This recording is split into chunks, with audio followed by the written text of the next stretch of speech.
लड़ा करती अपनी पुत्र वधू के साथ, इकलौता पुत्र था।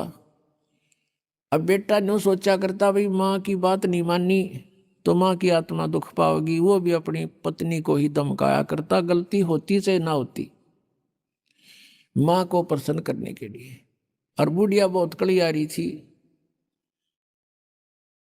अब पुण्यात्मा एक परमात्मा लीला बख्शते हैं, करते हैं, दया करते हैं। एक बहन सत्संग में जाया करती थी बुढ़िया माई, वो उनके घर चली गई, कुदरती परमात्मा भेजते हैं। और वह बुढ़िया लागरी कति श्लोक सुनान अच्छी बूंदी कहन अपनी पुत्र वधू को, और वह बेचारी बोल रहा नहीं। अब बोलूंगी तो फिर सामने अपने बेटे तगड़वाएगी, तो वह बेचारी चुप रहने में अपनी खैर समझ रही थी। अब उस बहन जो सत्संग में जाती थी, परमात्मा परमेश्वर के विचार सुनती थी, उसने सोचा ही तो नरक हो रहा है इनका घर। उसने उस बुढ़िया को सहज सहज प्यार से कहा, बहन सत्संग में चल लेगी? ना हम नहीं जाया करा सत्संग में, ये तो उड़गी जाया कर ठाली, जिन्हें कोई काम कोई ना। हर बुढ़िया ने काम बहुत लड़ने का, और काम नहीं उसने, वो छूटे ना उससे। उसने फिर दूसरे तीसरे दिन फिर कहा कि आए एक बार मेरे साथ चल, कोई भी ना रही मेरे साथ चलने वाली, और मैं अकेली रहेगी, सत्संग में जाना है, जल्दी आ जावांगे। वह उसकी मुंह लागती सी थी, उस दिन वह बुढ़िया उसके साथ चलेगी। अब साथ चलेगी तो वह सत्संग सुना, सत्संग सुने तो पुण्यात्मा असर होया कर, ऐसी बात नहीं। जब तक हम कुएं के मेंढक बने रहेंगे, हम उसी क्रियाओं से लिप्त रहते हैं, वैसे ही विचार हमारे बने रहते हैं, और ज्यादा ही दुख और बुराइयां हमारे अंदर प्रवेश होती रहती हैं। बुढ़िया ने सुने विचार, उसकी तो एकदम जो है ना, एकदम परिवर्तन आ गया उसके अंदर। सचमुच हमने आपस में नहीं किसी को दुखी करना चाहिए। कथा सुनाई गई कि एक व्यक्ति था,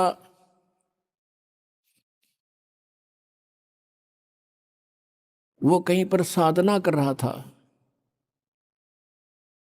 बैठा था, साधना कर रहा था, और एक गाय भागी जा रही थी,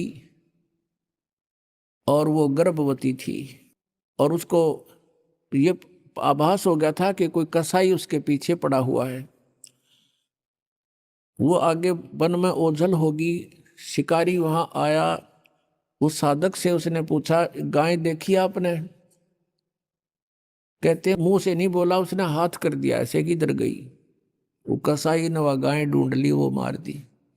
उसका भी प्रतिफल उसको भोगना पड़ा। कहते हैं फिर उसकी बाजू कट गई। इतना भी हम सहयोग देते हैं किसी अन्य दुष्कर्म के अंदर, इतना भी हमें हानि होती है। जैसे हमने मना किया है बीड़ी शराब मांस तम्बाकू पीना नहीं है, और किसी को पीने में सहयोग भी नहीं देना, उठा के भी नहीं देना, उसमें भी हानि होगी आपको। मर्यादा सारी पालन करनी होगी। कहने का भाव ये है कि एक व्यक्ति था,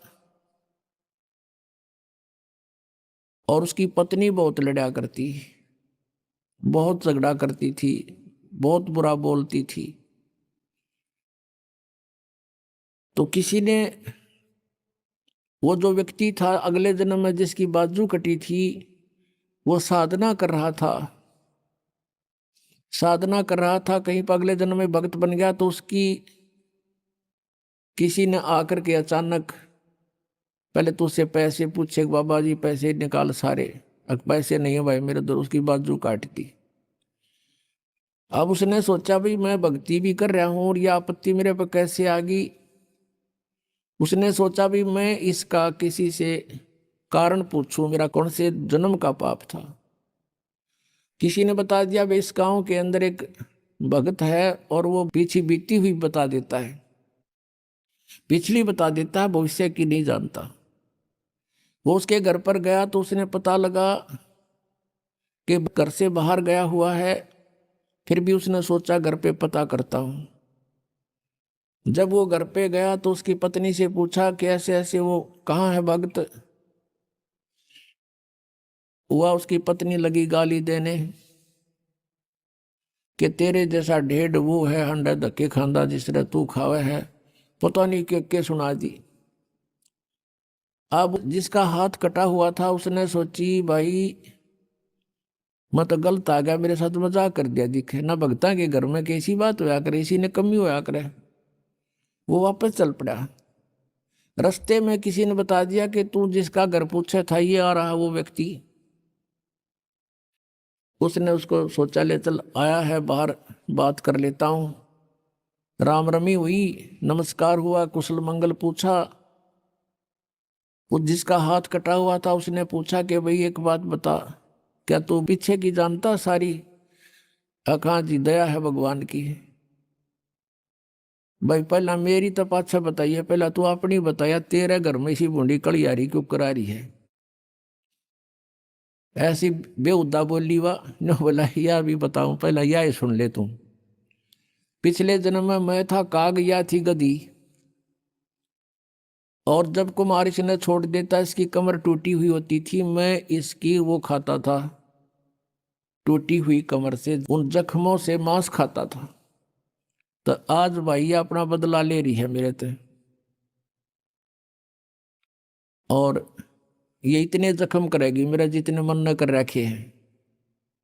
तब उसने पूछा भी फिर मेरा हाथ क्यों कर कटा, मैं तो भगत आदमी, और यू कैसे जुल्म हुआ मेरे साथ? उसने बताया कि पिछले जन्म में भी तू भगत था और तूने एक गाय के कटने में सहयोग दे दिया, तूने न्यू हाथ कर दिया कि इधर गई, बोला नहीं तू ऐसे गई, इससे तेरा हाथ कटा।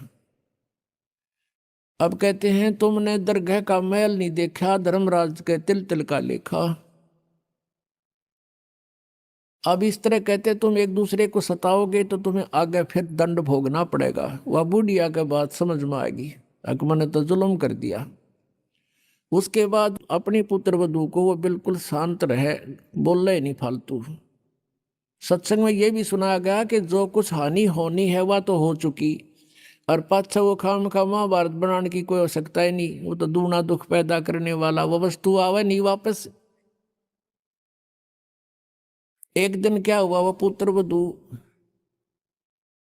गाय भैंस का दूध निकाल के और ऊपर कड़ियों में कड़ा डाला कर दे, हुक लंबा सरिये का हुक ला देते, और उसमें बाल्टी टांग देते थे कड़े में, हुक में, कुत्ते बिल्ली से बचाने के लिए।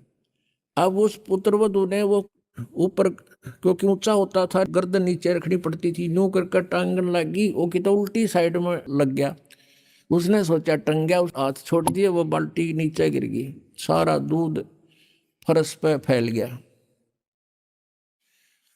अब पुत्रवधू ने देखा बुढ़िया की तरफ, अकी होगी ओन अन्नो बिरना कई दिन का सांग हो गया यो।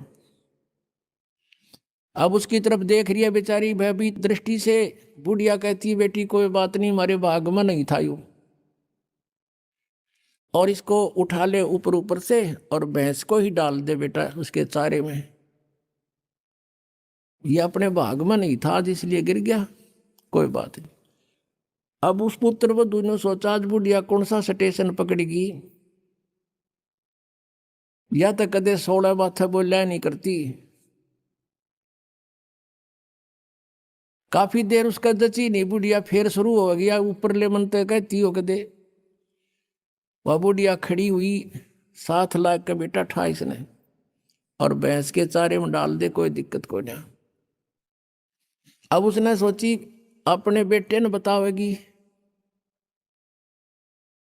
मेरे तो ना कहती होगी, तो वो भी आ लिया, पुत्र भी उसका कोई जिक्र नहीं करा बुढ़िया ने। तब उस माई ने, उस बहन ने सोचा भाई इतना परिवर्तन आया क्यों कर इसमें, उसके चरण दबावे, सेवा करे। फिर पता चला कि बेटी मैं सत्संग सुन के आई हूं, और बेटा मैंने आज तक जो गलतियां की तेरी आत्मा दुखाई, बेटा मैं माफी मांगू तेरे थे। वह पुत्र वधू रोन लाग गई, बोली माँ कोई बात नहीं, अब तो माँ तुल्य हो और मेरे हित में ही कुछ कहती थी। उस दिन से पुत्र वधू ने भी नाम ले लिया, फिर धीरे धीरे उसके बच्चे ने भी नाम ले लिया, और घर में